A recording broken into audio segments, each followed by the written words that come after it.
Hello friends, मेरे YouTube channel में आप सभी का स्वागत है। तो चलिए देखते हैं आज की स्टोरी।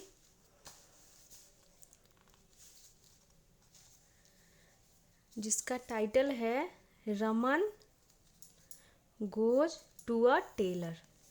यानी कि रमन एक दर्जी के पास गए। तो यहाँ पे ये भले ही लिखा हुआ है प्रेजेंट इंडेफिनिट में, बट इसका सेंस आ रहा है पास्ट में।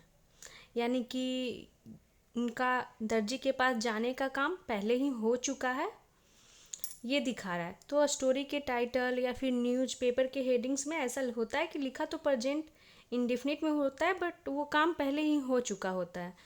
तो यहाँ पे रमन थर्ड पर्सन सिंगुलर और नाउन है, तो इसीलिए गो से यहाँ पे गोज हो गया है टू अ टेलर, यानी कि एक दर्जी के पास। तो रमन एक दर्जी के पास गए। तो स्टोरी देखते हैं क्या है। स्टोरी तेनाली रमन की है। Tenali Raman went to a tailor with a piece of cloth and asked the tailor to stitch him a shirt। तो यहाँ फुल स्टॉप है, देखते हैं। तेनाली रमन वेंट, कहाँ गए? गो का पास्ट वेंट है, to a tailor, to preposition है जो दिखा रहा है कि वो किसके पास गए, तो एक दर्जी के पास। With a piece of cloth, यानी कि कपड़े के एक टुकड़ा के साथ। एंड आस्क्ड द टेलर, और टेलर यानी दर्जी से कहा, क्या कहा? टू स्टिच, यानी कि सिलने के लिए। हिम यानी कि उनके लिए सिलने के लिए। अ शर्ट, एक कमीज। तो वो दर्जी के पास गए और टेलर से कहा एक शर्ट उनके लिए सिलने के लिए। The tailor took his measurements, यानी जो दर्जी था उसने लिया। टेक का पास टुक, हिज मेजरमेंट्स यानी कि उनका नाप लिया। When will it be ready, यहाँ पे क्वेश्चन मार्क है, तो वो पूछ रहे हैं। वेन का यहाँ पे सेंस आ रहा है कब। विल गागे का सेंस दे रहा है। इट यानी कमीज की बात हो रही है। बी रेडी यानी बी यानी होना, तो वो पूछ रहे हैं कि यह कब रेडी होगा, यानी कब तैयार होगा, कब सिल जाएगा। तेनाली आस्क्ड द टेलर, यानी कि तेनाली पूछे किससे, तो उस टेलर यानी दर्जी से। यहाँ तक हो गया। तो द यहाँ पे इसीलिए लगाते हैं क्योंकि हमें पता है कि किस टेलर की बात हो रही है। पहले से उस टेलर के बारे में जानते हैं। अब शुरुआत में जब हम इंट्रोड्यूस करेंगे तो अ के साथ, यहाँ पे देख सकते हैं अ टेलर। उसके बाद हमें पता है कि किस टेलर की बात हो रही है, तो कहीं भी टेलर का जिक्र होगा तो द के साथ। तो तेनालीरामन ने पूछा कि कब यह सिलकर तैयार होगा। God willing it'll be ready in a week's time. तो गॉड विलिंग का मतलब हो गया यहाँ पे कि भगवान ने चाहा। तो इट विल का यहाँ पे कॉन्ट्रैक्शन हो गया इटल। इट विल बी रेडी यानी कि यह, बी यानी होना, तैयार, रेडी यानी तैयार होगा, यानी कि यह सिलकर के तैयार होगा इन अ वीक्स टाइम, यानी कि एक सप्ताह के समय में, यानी कि एक सप्ताह लगेगा। सेड द मैन, उस आदमी ने कहा, यानी टेलर ने कहा कि एक सप्ताह का टाइम लगेगा।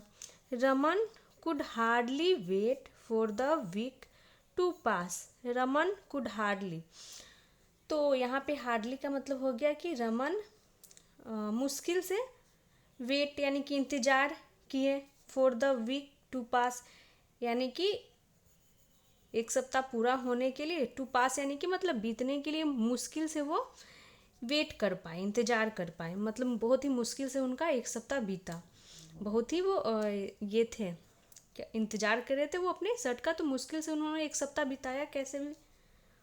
On the morning of the 7th day he hurried to the tailor's shop. On the morning का मतलब हो गया कि सुबह में, ऑफ द 7th डे यानी जैसे ही 7वां दिन हुआ उसके सुबह में ही। और ऑन यहाँ पे लगा हुआ है क्योंकि जब एक स्पेसिफिक दिन की बात हो रही है 7th डे, इसीलिए ऑन प्रीपोजिशन लगा है। नहीं तो ऐसे हम सुबह के लिए हम इन द मॉर्निंग लगाते हैं, बट यहाँ पे एक स्पेसिफिक दिन की बात हो रही है इसीलिए ऑन प्रीपोजिशन लगा है।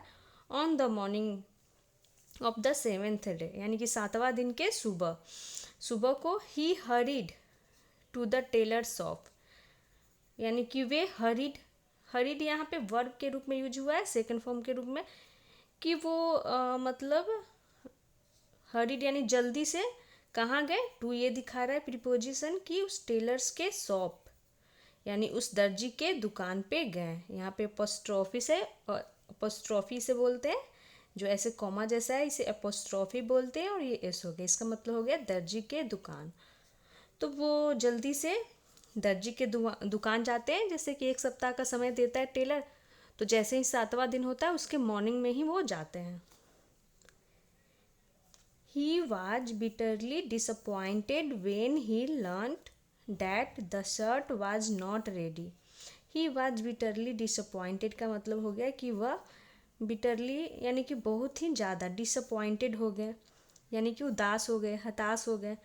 when जब he learnt जब उन्हें पता चला, तो लर्न मतलब यहाँ पे याद करने के लिए, सीखने के लिए कुछ नहीं है, मतलब यहाँ पे लर्न का मतलब हो गया कि जानने से, जब उन्होंने जाना, पता चला उन्हें। और यहाँ पे लर्न यानी लर्न की सेकंड फॉर्म हो गई लर्नड डैट की the shirt was not ready, यानी कि वो जो शर्ट था, कमीज, वो तैयार नहीं था, तो बहुत ही ज़्यादा डिसअपॉइंट हो गए।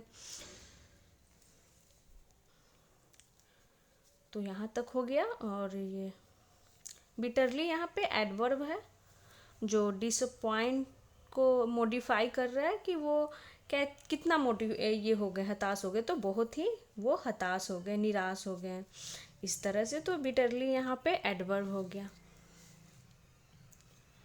God willing it will be ready the day after tomorrow said the tailor. God willing, तो फिर से वो वही बोलता है कि भगवान की इच्छा हुई, यानी भगवान ने चाहा, इस तरह से। इट विल बी रेडी यानी कि यह रेडी होगा। The day after tomorrow, the day after tomorrow का मतलब हो गया परसों। सेड द टेलर यानी कि उस दर्जी ने कहा। 2 days लेटर यानी कि 2 दिनों के बाद।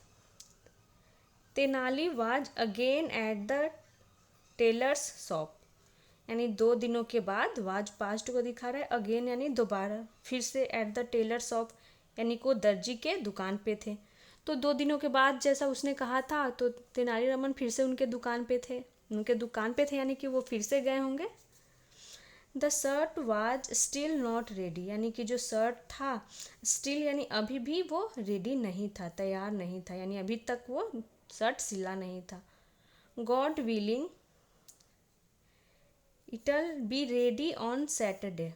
गॉड विलिंग, तो फिर से वो उसने ऐसा ही बोला कि भगवान ने चाहा तो इट विल बी यानी कि इट विल बी रेडी, यह तैयार होगा, ऑन सैटरडे यानी कि शनिवार को। तो फिर उसने वैसा ही रिप्लाई दिया कि भगवान ने चाहा तो ये शनिवार को रेडी हो जाएगा। सेड द टेलर यानी कि दर्जी ने कहा। ऑन सैटरडे यानी कि शनिवार को, it was the same story, यानी शनिवार को भी सेम स्टोरी था, यानी कि वैसे ही जो हर बार की तरह वो करता था। God willing began the tailor, यानी कि गॉड विलिंग भगवान ने चाहा, डॉट डॉट यानी कि वो वैसे ही वो बहाने बना रहा होगा। बेगन द टेलर यानी टेलर शुरू हो गया। बिगेन की सेकंड फॉर्म बेगन। स्टॉप स्टॉप यानी कि रुको रुको। सेड तेनाली, तेनाली ने कहा कि रुको रुको। नाउ थॉरली फेड अप, यानी कि अब थॉरली का मतलब हो गया पूरी तरीके से, फेड अप यानी कि पूरी तरीके से क्या हो गया हूँ, फेड अप यानी परेशान हो गया हूँ, तंग आ गया हूँ। Tell me how long it will take if you leave God out of this. Tell me यानी मुझे बताओ, how long it will take यह कितना समय लेगा। इफ़ यदि, you leave God out of this यदि तुम, लीव गॉड यानी कि यदि तुम भगवान को इसमें शामिल न करो, तो मतलब इस तरह से वो पूछते हैं कि मतलब जैसे ही उसने बोला कि क्या गॉड विलिंग, तो जो तेनालीरामन होते हैं कि रुको रुको, तुम पहले ये बताओ कि ये कितना समय लेगा। यदि तुम, you leave God out of this यानी कि तुम अगर भगवान को इसमें शामिल ना करो तो कितना समय लगेगा। जैसा कि हर चीज़ में वो भगवान को ही शामिल कर देता था कि भगवान ने चाहा तो, या मतलब सैटरडे को हो जाएगा, परसों हो जाएगा। तो वही तेनालीरामन उसे बोलते हैं कि तुम मुझे बताओ कि कितने समय में होगा, भगवान को लेकिन छोड़ करके, भगवान को इसमें शामिल ना करो। इस तरह से वो बोलते हैं। और यहाँ पे देख सकते हैं तेनालीरामन टेलर के पास जाते हैं कपड़ा लेकर शर्ट सिलवाने के लिए। तो ये थी तेनालीरामन की स्टोरी। तेनालीरामन की स्टोरी अच्छी होती है। और अगर आपको वीडियो अच्छी लगती हो तो वीडियो को लाइक करें, चैनल को सब्सक्राइब करें। Thanks for watching.